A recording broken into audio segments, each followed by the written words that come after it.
1812 წელი. მდინარე ნემანის ნაპირებთან ისტორიაში ერთ-ერთი ყველაზე კოლოსალური სამხედრო ძალა. 600,000-მდე ჯარისკაცისგან შემდგარი დიდი არმია ბრძოლისთვის მზად არის. მათ წინაშე უზარმაზარი რუსეთის იმპერიაა. ეს არ არის უბრალოდ სამხედრო კამპანია.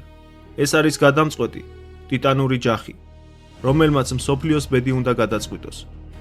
ამ საბედისწერო მომენტისთვის ნაპოლეონმა შეძლო დაეპყრო, დაემორჩილებინა ან საკუთარი გავლენის სფეროში მოექცია იტალია, ესპანეთი, ავსტრია, პრუსია, ნიდერლანდები, რაინის კონფედერაცია და ვარშავის საჰერცოგო. მსოფლიოს უძლიერესი მონარქები იძულებულნი გახდნენ მის წინაშე ქედი მოეხარათ. მაგრამ ვინ იყო ეს ადამიანი?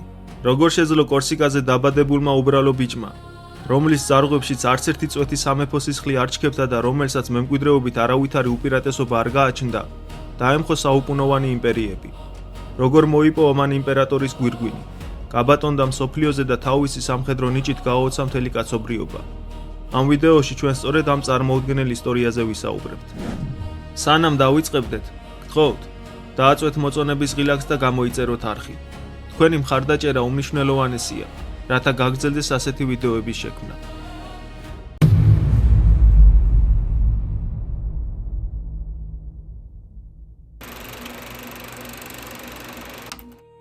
მე-18 საუკუნის მიწურულს ევროპაში მრავალსაუკუნოვანი პოლიტიკური წესრიგი ბატონობდა.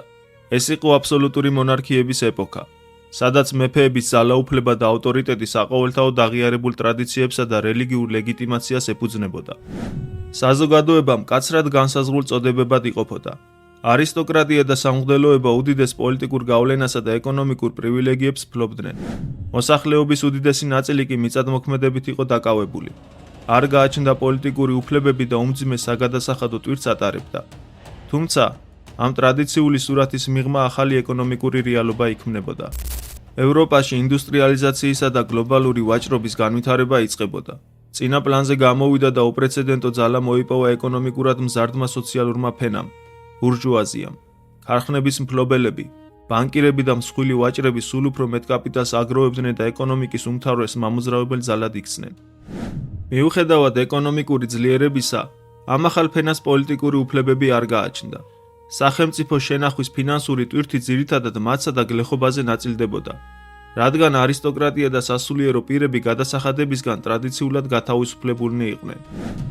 მოვლენების ასეთი განვითარების ფონზე საზოგადოების დიდ ნაწილში უსამართლობის განცდა მძაფრდებოდა. ეკონომიკური გამოწვევების გამო სამეფო ხაზინებიც არიელდებოდა. მმართველები კი არსებული კრიზისის ეფექტურად მართვას ვეღარ ახერხებდნენ. ევროპის დინასტიები ახალი რეალობის წინაშე აღმოჩნდნენ. ამავდროულად, განმანათლებლობის იდეებმა საზოგადოების ნაწილის გონებაში შეაღწია. მოაზროვნეებმა დაიწყეს საჯარო მსჯელობა კერძო საკუთრების დაცვასა და კანონის წინაშე თანასწორობაზე. ეკონომიკურმა ტრანსფორმაციამ და ახალმა პოლიტიკურმა ხედვებმა ცვლილებებისთვის ნიადაგი მოამზადა. გაგროვილმა პოლიტიკურმა და ეკონომიკურმა კრიზისმა საბოლოოდ საფრანგეთის რევოლუციის სახით იფეთქა. მრავალსაუკუნოვანმა წესრიგმა რღვევა დაიწყო, რამაც ქვეყანაში და მის ფარგლებს გარეთ უპრეცედენტო პოლიტიკური და სოციალური ქაოსი გამოიწვია. ძველი სისტემა დაინგრა, ახალი კი ჯერ არ იყო ბოლომდე ფორმირებული. ახალ ეკონომიკურ ელიტას საკუთარი ინტერესების დასაცავად სტაბილურობა სჭირდებოდა. სახელმწიფოს კი მყარი ძალა, რომელიც მღელვარებას დაასრულებდა და წესრიგს აღადგენდა. ამ გარდამავალმა და მღელვარე ეპოქამ მოითხოვა სრულიად ახალი ტიპის ლიდერის გამოჩენა. ისტორიულ სცენაზე უნდა შემოსულიყო ფიგურა, რომელიც რევოლუციურ ძვრებს საკუთარ ნებას დაუმორჩილებდა. სწორედ ამ ისტორიული ძვრების მიჯნაზე 1769 წლის 15 აგვისტოს დაიბადა ნაპოლეონ ბონაპარტი. ის ხმელთაშუა ზღვის კლდოვან კუნძულ კორსიკაზე, ქალაქ აიაჩოში მოევლინა სამყაროს. კორსიკა სულ რაღაც 1 წლის გადასული იყო საფრანგეთის მფლობელობაში. კუნძულელები თავისუფლების მოყვარე და ამაყი ხალხი იყვნენ. ფრანგებს ისინი დამპყრობლებად თვლიდნენ და მუდმივად ეწინააღმდეგებოდნენ. ნაპოლეონის ოჯახი, ბონაპარტები, ადგილობრივ აზნაურებს განეკუთვნებოდნენ. მამამისი, კარლო, თავიდან კორსიკის დამოუკიდებლობისთვის იბრძოდა, თუმცა მოგვიანებით ის ფრანგულ მმართველობას შეეგუა, რათა ოჯახისთვის მომავალი უზრუნველეყო. დედამისი, ლეტიცია რამოლინო, ოჯახის მთავარ ბურჯს წარმოადგენდა. ის გამოირჩეოდა ფიზიკური სილამაზით და რკინის ნებისყოფით. ლეტიცია შვილებს მკაცრად ზრდიდა. ნაპოლეონი მოგვიანებით იტყვის, რომ მისი ხასიათი დედამ გამოჭედა. ბავშვობიდანვე ნაპოლეონი საკმაოდ რთული, ფიცხი და უკომპრომისო ხასიათით გამოირჩეოდა. 9 წლის ასაკში მისი ცხოვრება რადიკალურად შეიცვალა. მამამ შეძლო მისთვის სამეფო სტიპენდიის მოპოვება. პატარა ბიჭი მშობლიურ კუნძულს მოწყვიტეს და საფრანგეთში, ბრეინის სამხედრო სკოლაში გააგზავნეს. ამ სკოლაში გატარებული წლები ნაპოლეონისთვის ფსიქოლოგიურად ურთულესი აღმოჩნდა. ის სრულიად მარტო იყო უცხო გარემოში. დიდარი ფრანგი არისტოკრატების შვილები მას გამუდმებით ამცირებდნენ და რიყავდნენ. მისი უცნაური სახელი, სიღარიბე და ძლიერი იტალიური აქცენტი დაცინვის მუდმივი საგანი იყო. მას ფრანგულად საუბარი უჭირდა. არისტოკრატები მას კორსიკელ ველურს ეძახდნენ და ზემოდან უყურებდნენ. ნაპოლეონმა თავდაცვის საუკეთესო გზად იზოლაცია აირჩია. ის გაურბოდა თანატოლებს და ბიბლიოთეკაში იკეტებოდა. წიგნები მისი ერთადერთი თავშესაფარი გახდა. განსაკუთრებით უყვარდა პლუტარქის ბიოგრაფიები. ის საკუთარ თავს ანტიკური სამყაროს დიდებულ სარდლებთან, ალექსანდრე მაკედონელთან და იულიუს კეისართან აიგივებდა. არსებობს ერთი ცნობილი, თუმცა ისტორიულად დაუდასტურებელი ამბავი. ერთხელ, კაცრი ზამთრისას, მან სკოლის ეზოში მასშტაბური გუნდაობა მოაწყო. თანატოლები ორ ჯგუფად დაყო და თოვლის ციხესიმაგრეები ააგებინა. ნაპოლეონი ამ ბრძოლას სრული სერიოზულობით ხელმძღვანელობდა. ის იძლეოდა განკარგულებებს, გეგმავდა ფლანგურ შეტევებს და ალყას. ვინც მას მანამდე დასცინოდა, ახლა უსიტყვოდ ემორჩილებოდა. მანაჩვენა ლიდერის ბუნებრივი ინსტინქტი. 15 წლის ასაკში ნაპოლეონი პარიზის პრესტიჟულ სამხედრო სკოლაში გადავიდა. არტილერიის რთული კურსი, რომელიც ზუსტ მათემატიკურ გამოთვლებს მოითხოვდა, მან სულ რაღაც 1 წელიწადში დახურა. ის არმიის ლეიტენანტი გახდა. მალე მამა გარდაეცვალა და ახალგაზრდა ოფიცერი ღარიბი ოჯახის მთავარი მარჩენალი გახდა. ნაპოლეონს დღე-ღამეში მხოლოდ რამდენიმე საათი ეძინა და განუწყვეტლივ კითხულობდა. 1789 წელს საფრანგეთში მასშტაბური რევოლუცია დაიწყო. მონარქიის წინააღმდეგ გაერთიანდა ეგრეთ წოდებული მესამე წოდება, განათლებული ბურჟუაზია, რომელსაც ზურგს უმაგრებდა ქალაქის ღარიბი მოსახლეობა და გლეხობა. სწორედ მათმა დელეგატებმა თავი ეროვნულ კრებად, ახალ, რევოლუციურ პარლამენტად გამოაცხადეს. ბასტილიის ციხის აღებამ დაასრულა აბსოლუტური მონარქიის ეპოქა. მეფე ლუი მე-16-ის ძალაუფლება შეიზღუდა და მართვის სადავეები სწორედ ეროვნული კრების ხელში გადავიდა. ამ ისტორიული მოვლენების ეპიცენტრიდან შორს, 20 წლის ნაპოლეონი პროვინციულ გარნიზონში მსახურობდა და იქიდან ადევნებდა თვალს პარიზში მიმდინარე რადიკალურ პოლიტიკურ ძვრებს და ძველი რეჟიმის ნგრევას. არისტოკრატია მასობრივად ტოვებდა ქვეყანას, რამაც არმიაში ოფიცერთა სერიოზული დეფიციტი შექმნა. ამ პროცესმა დაბალი წარმოშობის ნიჭიერ სამხედროებს, მათ შორის ნაპოლეონს, სწრაფი დაწინაურების უპრეცედენტო შანსი მისცა. ის დაესწრო ისტორიულ მოვლენებს, როდესაც რბო ტიულრის სასახლეში შეიჭრა და მეფეს თავს დაესხა. მან დაინახა უკონტროლო მასის სისასტიკე, რამაც მასში სამუდამო ზიზღი გააჩინა ქაოსის და ანარქიის მიმართ. 1793 წელს რევოლუციამ უკიდურესად რადიკალური სახე მიიღო.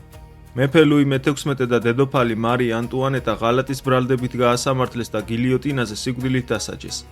მართვის სადავეები იაკობინელებმა ჩაიგდეს ხელში. იაკობინელები წარმოადგენდნენ საფრანგეთის რევოლუციის ყველაზე გავლენიან და რადიკალურ პოლიტიკურ ძალას. ისინი მოითხოვდნენ ძლიერ, ცენტრალიზებულ რესპუბლიკას და სოციალურ თანასწორობას. მათი მთავარი მიზანი რევოლუციის შიდა და გარე მტრებისგან დაცვა იყო. მაქსიმილიან რობესპიერის მეთაურობით მათ ტერორის ეპოქა დაიწყეს. შეიქმნა საზოგადოებრივი ხსნის კომიტეტი, რომელიც ფაქტობრივად განუსაზღვრელ ძალაუფლებას ფლობდა. იაკობინელები დაუნდობლად უსწორდებოდნენ ყველას, ვისაც პოლიტიკური კურსის მტრად მიიჩნევდნენ. სწორედ ამ პოლიტიკური ქაოსის დროს, 1793 წელს, ახალგაზრდა რესპუბლიკა გადარჩენისთვის იბრძოდა. სამხრეთში, უმნიშვნელოვანესი საპორტო ქალაქი ტულონი მონარქისტებმა დაიკავეს. რესპუბლიკის წინააღმდეგ მათ უკიდურეს ნაბიჯს მიმართეს. დახმარება საფრანგეთის მთავარ მტერს თხოვეს და ტულონის პორტი ინგლისის ფლოტს გაუხსნეს. რესპუბლიკური არმია ტულონს ალყას არ ტყამდა, მაგრამ წინ ვერ მიიწევდა. ამ კრიტიკულ დროს ფრონტზე 24 წლის არტილერიის კაპიტანი ბონაპარტი გამოჩნდა. ადგილობრივი რელიეფის შესწავლისთანავე, ახალგაზრდა ოფიცერმა საკმაოდ ამამი და ზუსტი სტრატეგია შეიმუშავა. მთავარ სამიზნედ ეგილეტის მაღლობი აირჩია.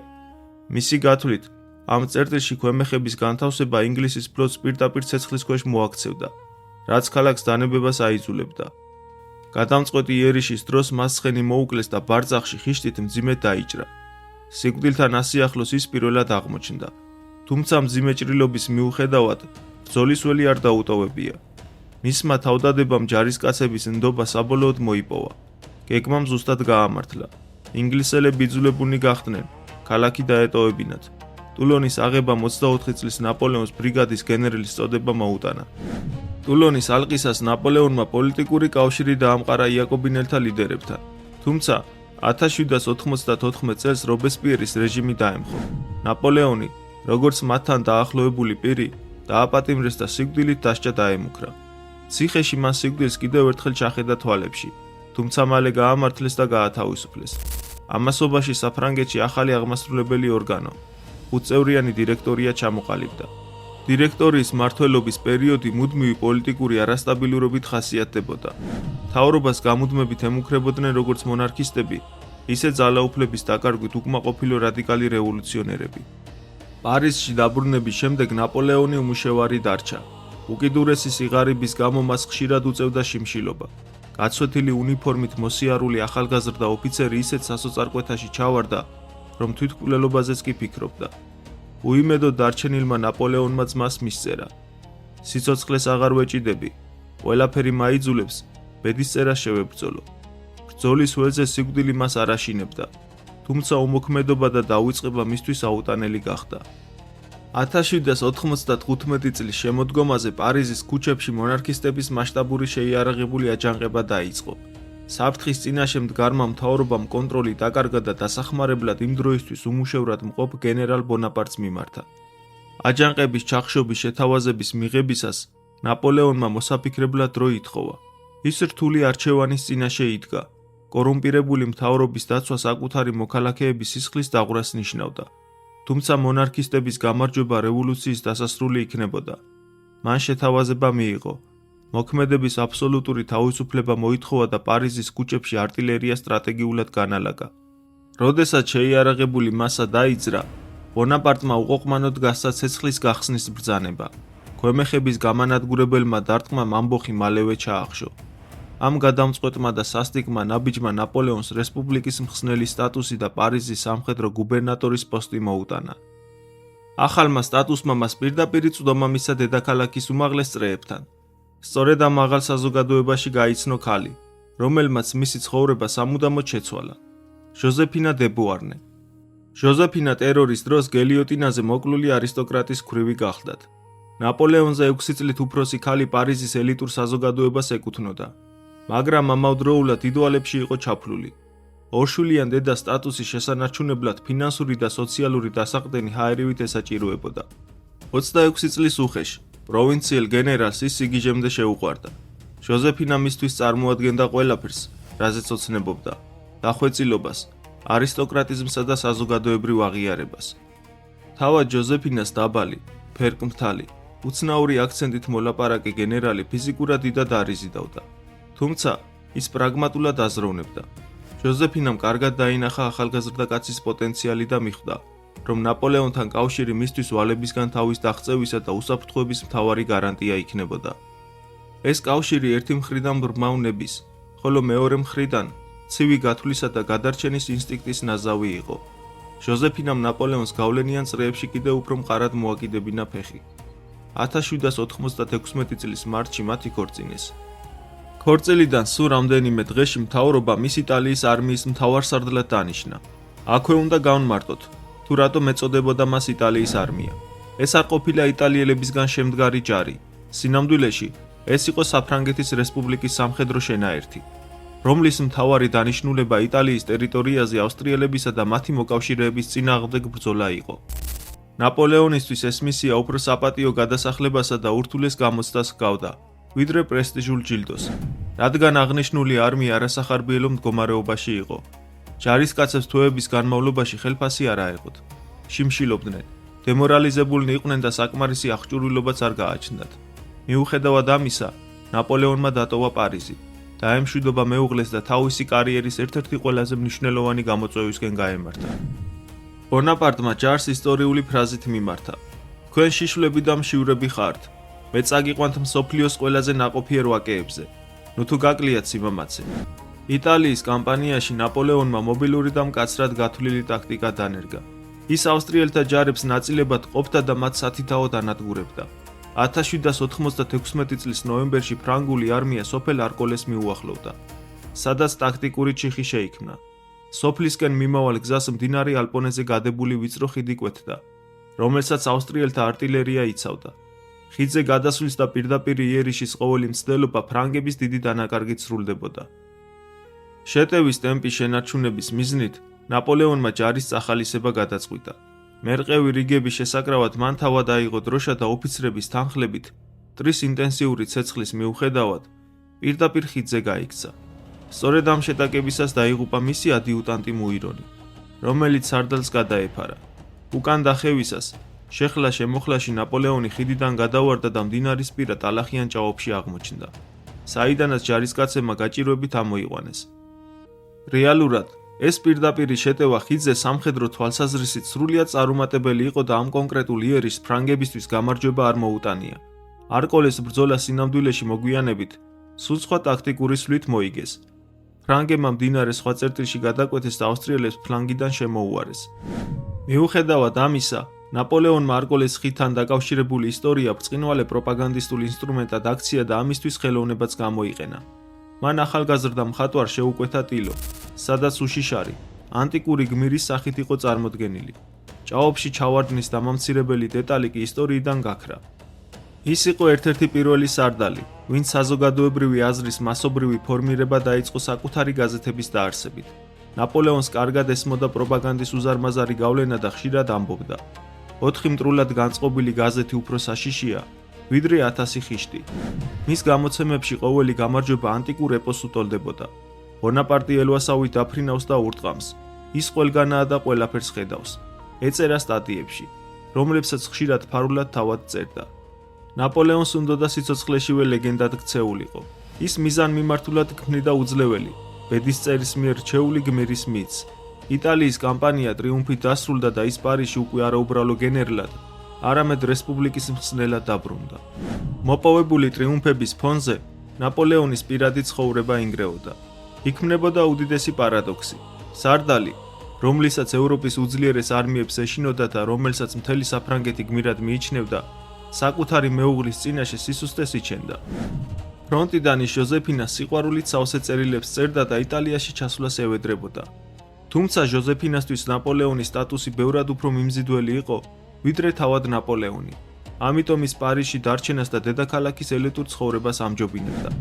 მალევე მან რომანტიკული ურთიერთობა გააბა ჰუსართა პოლკის ახალგაზრდა, სიმპათიურ ლეიტენანტთან, იპოლიტ შარლთან. ღალატის შესახებ ცნობებმა სამხედრო ბანაკამდე მიაღწია.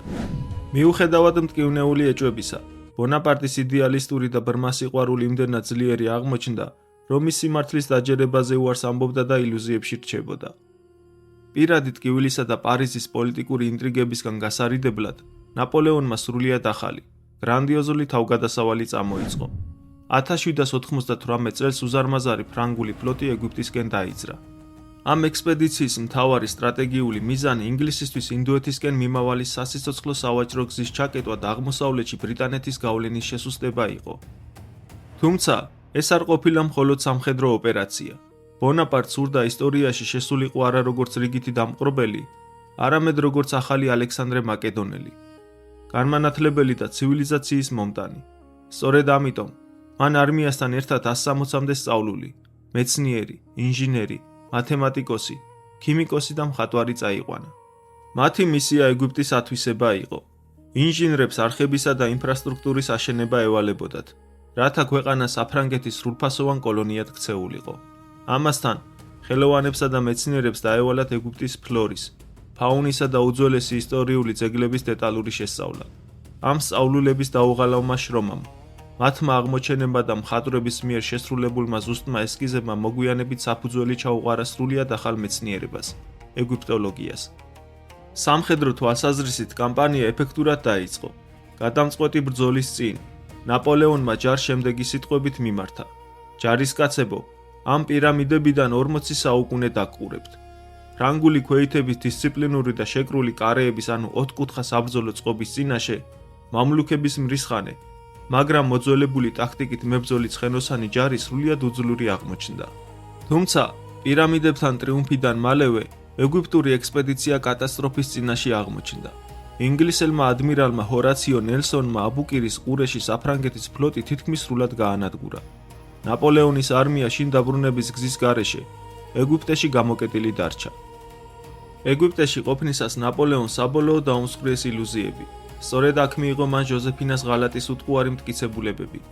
ამავდროულად მან შეიტყო, რომ საფრანგეთი პოლიტიკური და ეკონომიკური კატასტროფის პირას იდგა. ძალაუფლების ხელში ჩაგდების მიზნით მან საკუთარი არმია მიატოვა და ევროპისკენ ფარულად გაემგზავრა. იმ პირობებში, როდესაც ხმელთაშუა ზღვას ინგლისელები სრულად აკონტროლებდნენ, ნაპოლეონის ეგვიპტიდან გამოღწევა ნამდვილი სასწაული იყო. მიუხედავად ამისა, მან საფრანგეთში უსაფრთხოდ ჩააღწია.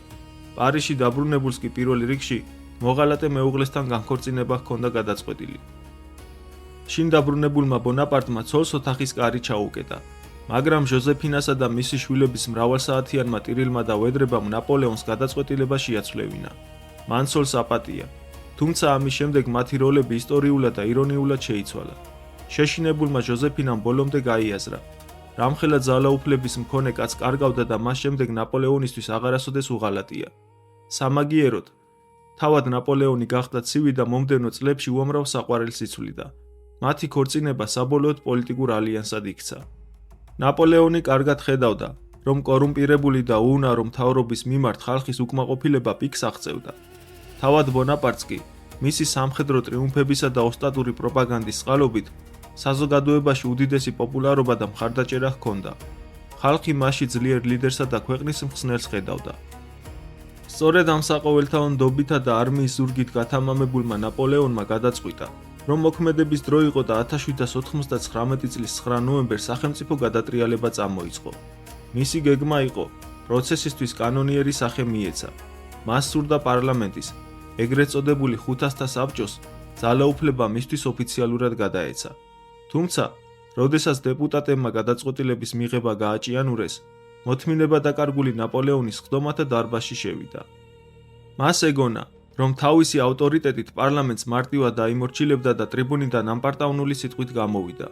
გახსოვდეთ, რომ მე ომისა და ბედისწერის ღმერთების თანხლებით მოვაბიჯებ. თუმცა, ამ სიტყვებმა სრულიად საპირისპირო რეაქცია გამოიწვია და ეს ნაბიჯი სარდალს ლამის საბედისწერო შეცდომად დაუჯდა. აღშფოთებული დეპუტატები მას დიქტატორს და კანონგარეშეს ეძახდნენ.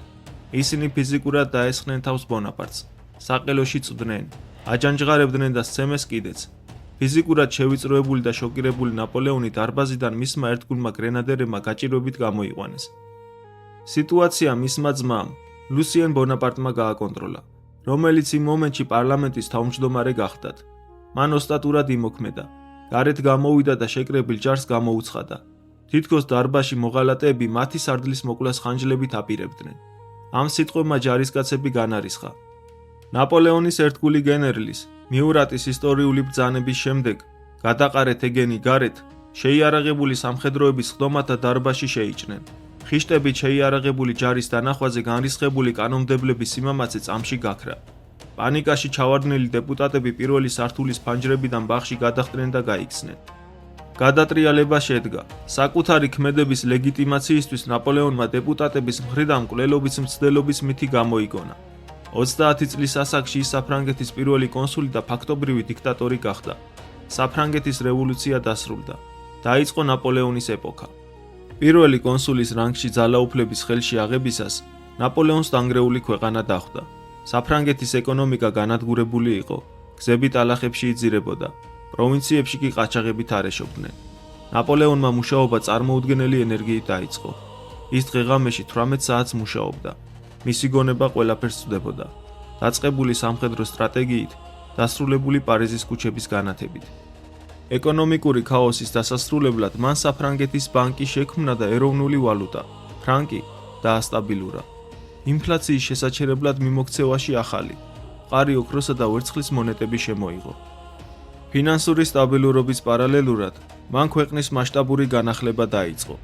გაიყვანა ახალი გზები, ააშენა ხიდები და ეკონომიკას სასიცოცხლო არტერიები დაუბრუნა. პროვინციებში გამეფებული ყაჩაღობა უმოკლეს დროში უსასტიკესი მეთოდებით მოსპო. ნაპოლეონმა გაიაზრა რელიგიის მნიშვნელობაც.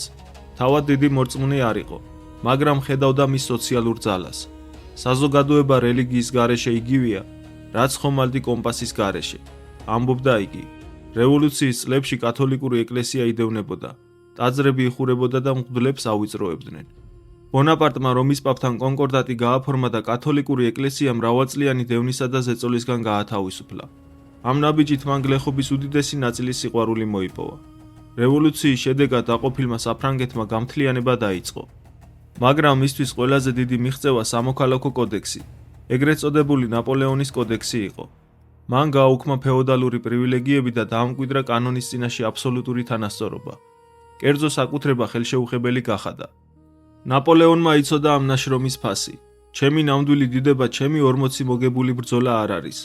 ის, რაც სამუდამოდ იცოცხლებს, ჩემი სამოქალაქო კოდექსია. რაც უფრო ძლიერდებოდა ნაპოლეონის ძალაუფლება, მით უფრო იზრდებოდა მისი მტრების რიცხვი. 1800 წლის 24 დეკემბერს, შობის საღამოს, პირველი კონსული ტუილრის სასახლეში იმყოფებოდა. მას ოპერაში წასვლა არ სურდა, მაგრამ ჟოზეფინამ დაიჟინა. ეს გადაწყვეტილება კი კინაღამ საბედისწერო აღმოჩნდა. სენ-ნიკეზის ვიწრო ქუჩაზე მონარქისტებმა ურემზე დამაგრებული უზარმაზარი ასაფეთქებელი მოწყობილობა, ეგრეთ წოდებული ჯოჯოხეთური მანქანა განათავსეს. მათ პატარა გამყიდველ გოგონას 12 სუ მისცეს, რათა ურემისთვის მიეხედა. ნაპოლეონის ეტლი დიდი სისწრაფით მიქროდა. როდესაც კორტეჟმა ურემს ჩაუარა, ფითილი უკვე ანთებული იყო. ეტლმა ჩაულა მოასწრო და რამდენიმე წამში საშინელი აფეთქების ხმა გაისმა. ქუჩა ნანგრევებად იქცა. ტერაქტი უსასტიკესი აღმოჩნდა. ათეულობით ადამიანი დაიღუპა და დასახიჩრდა. მათ შორის ის პატარა გოგონაც. მაგრამ ნაპოლეონი გადარჩა. ოპერაში ის სრულიად მშვიდი, შეურყეველი სახით შევიდა. მაყურებელი უკვე ინფორმირებული იყო ტერაქტის შესახებ და მას ფეხზე მდგომი ოვაციებით შეეგება. ეს ტერაქტი მან საკუთარი ძალაუფლების გასამტკიცებლად გამოიყენა. ჯერ მემარცხენე რადიკალები, იაკობინელები დააპატიმრა. შემდეგ კი ნამდვილ დამნაშავეებს, მონარქისტებს გაუსწორდა. მან აჩვენა, რომ მერის უსაფრთხოება მხოლოდ მის სიცოცხლეზე იყო დამოკიდებული. სენ-ნიკეზის ტერაქტმა ნაპოლეონს რეჟიმის სიმყიფე დაანახა. კონსულატი ერთ ადამიანზე იყო დამოკიდებული. ის ხვდებოდა, რომ მისი მკვლელობის შემთხვევაში სახელმწიფო კვლავ სამოქალაქო ომში ჩაეფლობოდა. ამიტომ მყარი ინსტიტუტის შექმნა გადაწყვიტა. 1804 წლის მაისში სენატმა მიიღო კონსტიტუცია, რომელიც მას იმპერატორად აცხადებდა. თუმცა, ამ რადიკალურ პოლიტიკურ ნაბიჯს ლეგიტიმაცია სჭირდებოდა. ამიტომ საფრანგეთში საყოველთაო პლებისციტი, ანუ რეფერენდუმი დაინიშნა. ხმისუფლების მქონე მოქალაქეებს უნდა გადაეწყვიტათ, უჭერდნენ თუ არა მხარს ძალაუფლების მემკვიდრეობით გადაცემას. შედეგები შთამბეჭდავი აღმოჩნდა. მილიონობით ადამიანმა მხარი დაუჭირა იმპერიის შექმნას. საფრანგეთის რესპუბლიკა იმპერიად გამოცხადდა.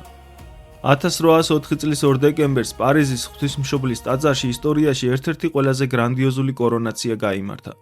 ნაპოლეონმა რიტუალის აღსასრულებლად რომის პაპი პიუს მე-7 მიიწვია. თუმცა ის პაპის წინაშე მუხლის სრულად მოდრეკას არ აპირებდა. როდესაც კულმინაციური მომენტი დადგა, ნაპოლეონმა პაპს საიმპერატორო გვირგვინი ხელიდან გამოსტაცა და საკუთარი ხელით დაიდგა თავზე. ამ უდიდესი სიმბოლური ჟესტით მან განაცხადა, რომ ძალაუფლება საკუთარი ნიჭითა და ხალხის ნებით მოიპოვა. შემდეგ ის მიბრუნდა და გვირგვინი მუხლმოდრეკლ ჟოზეფინას დაადგა. ნაპოლეონი ოფიციალურად იწოდებოდა ფრანგების იმპერატორად და არა საფრანგეთის მეფედ.